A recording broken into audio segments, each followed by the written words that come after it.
Assalamualaikum warahmatullahi wabarakatuh. Salam sejahtera untuk kita semua. Shalom, Om Swastiastu, Namo Buddhaya, salam kebajikan. Baiklah, saya di sini Muhammad Ilzam dari kelas C Pendidikan Geografi 2019 akan menjelaskan tentang gelombang laut. Sebelumnya, apa sih itu gelombang laut? Gelombang laut merupakan suatu gerak naik turunnya air laut yang tanpa disertai dengan perpindahan massa airnya. Terdapat beberapa penyebab terjadinya gelombang air laut. Namun, yang paling umum adalah akibat adanya tiupan angin. Untuk selanjutnya, teori pergerakan gelombang laut.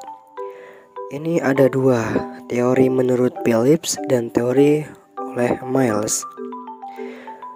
Teori oleh Phillips menyatakan bahwa turbulensi angin menyebabkan fluktuasi acak permukaan laut sampai menghasilkan gelombang-gelombang kecil dan dengan panjang gelombang beberapa sentimeter. Gelombang-gelombang kecil tersebutlah yang lalu tumbuh semakin besar lewat proses resonansi dengan fluktuasi tekanan turbulensi. Yang kedua, teori oleh Mills. Teori ini dikenal juga dengan teori ketidakstabilan atau teori mekanisme arus balik, feedback mechanism, yang menyatakan bahwa saat ukuran gelombang-gelombang kecil yang sedang tumbuh mulai mengganggu aliran udara di atasnya, angin yang bertiup akan memberikan tekanan yang semakin kuat. Seiring dengan meningkatnya ukuran gelombang sampai gelombang semakin besar. Selanjutnya, jenis-jenis gelombang air laut berdasarkan sifatnya dan berdasarkan ukuran dan penyebabnya. Jenis-jenis gelombang air laut berdasarkan sifatnya itu ada dua. Yang pertama yakni gelombang laut pembentuk pantai atau contractive wave. Pembentuk pantai adalah gelombang yang ketinggiannya kecil dan kecepatannya rendah. Dan ketika gelombang itu pecah di pantai, maka akan mengangkut sedimen atau material pantai. Yang kedua, gelombang laut perusak pantai, destructive wave.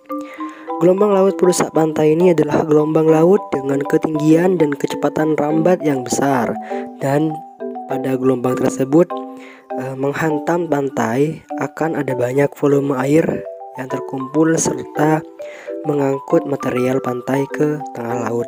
Sedangkan berdasarkan ukuran dan penyebabnya itu ada 4. Yang pertama, gelombang capillary atau capillary wave. Gelombang capillary ini ialah gelombang yang biasa kita sebut dengan riak.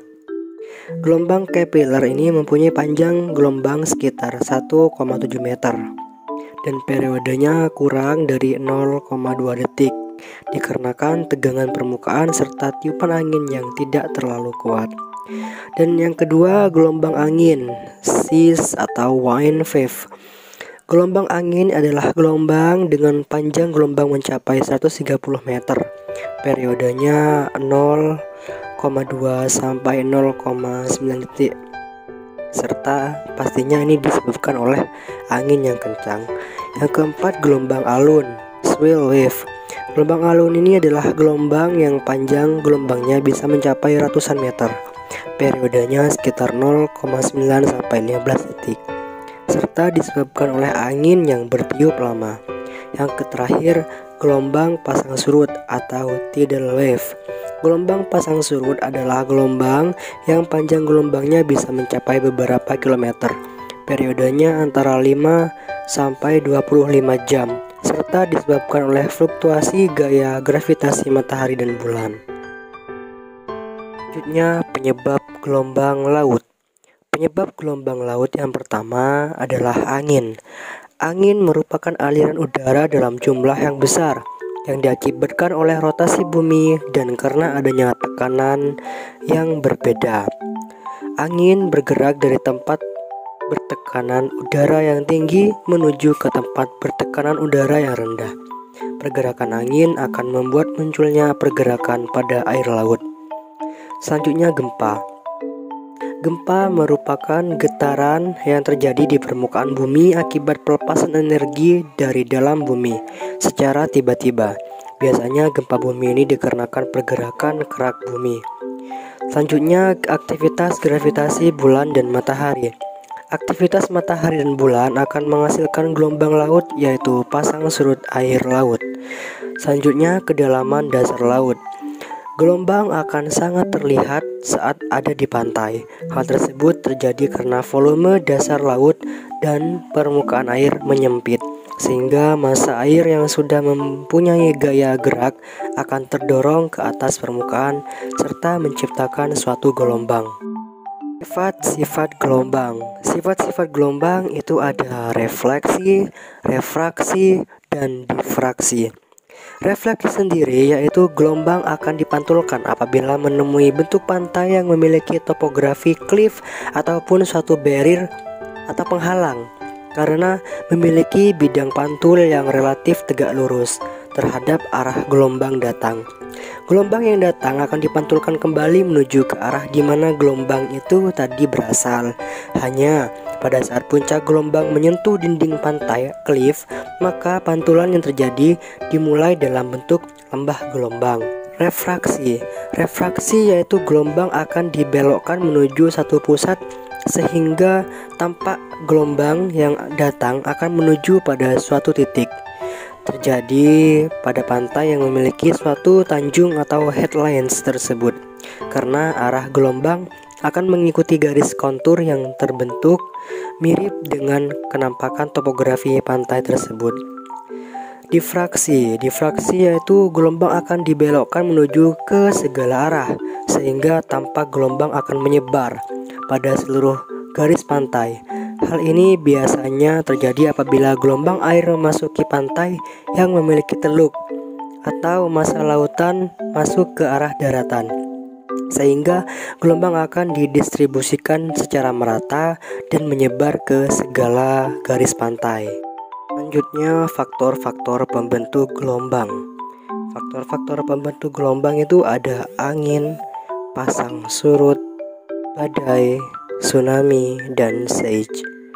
Angin sendiri seperti yang sudah dijelaskan tadi, angin yang bertiup di atas permukaan laut merupakan pembangkit utama gelombang.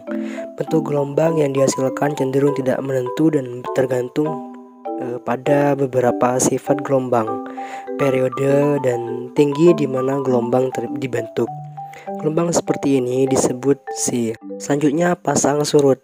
Gelombang pasang surut yang terjadi di suatu perairan yang diamati adalah merupakan penjumlahan dari komponen-komponen pasang yang disebabkan oleh gravitasi bulan, matahari, dan benda-benda angkasa lainnya yang mempunyai periode sendiri. Selanjutnya, badai. Bentuk gelombang yang dihasilkan oleh badai yang terjadi di laut merupakan hasil dari cuaca yang tiba-tiba berubah menjadi buruk terhadap kondisi perairan. Kecepatan gelombang tinggi dengan puncak gelombang dapat mencapai 7-10 meter. Tsunami. Gelombang tsunami merupakan bentuk gelombang yang dibangkitkan dari dalam laut yang disebabkan oleh adanya aktivitas vulkanis seperti letusan gunung api di bawah laut maupun adanya peristiwa patahan atau pergeseran lempeng samudera atau aktivitas tektonik. Dan yang terakhir, siege. Gelombang siege merupakan standing wave yang sering juga disebut sebagai gelombang diam atau lebih dikenal dengan jenis gelombang stasioner. Gelombang ini merupakan standing wave dari periode yang relatif panjang dan umumnya dapat terjadi di kanal, danau, dan sepanjang pantai laut terbuka. Dan yang terakhir, bagian-bagian gelombang. Sebuah gelombang itu terdiri dari beberapa bagian, antara lain puncak gelombang atau crest adalah titik tertinggi dari sebuah gelombang.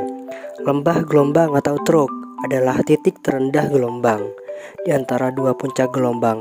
Dan panjang gelombang, wave length, adalah jarak mendatar antara dua puncak gelombang atau antara dua lembah gelombang. Tinggi gelombang atau wave height adalah jarak tegak antara puncak dan lembah gelombang. Periode gelombang, wave period, adalah waktu yang diperlukan oleh dua puncak gelombang yang berurutan untuk melalui suatu titik. Baik, demikian materi tentang gelombang yang dapat saya sampaikan. Wassalamualaikum warahmatullahi wabarakatuh.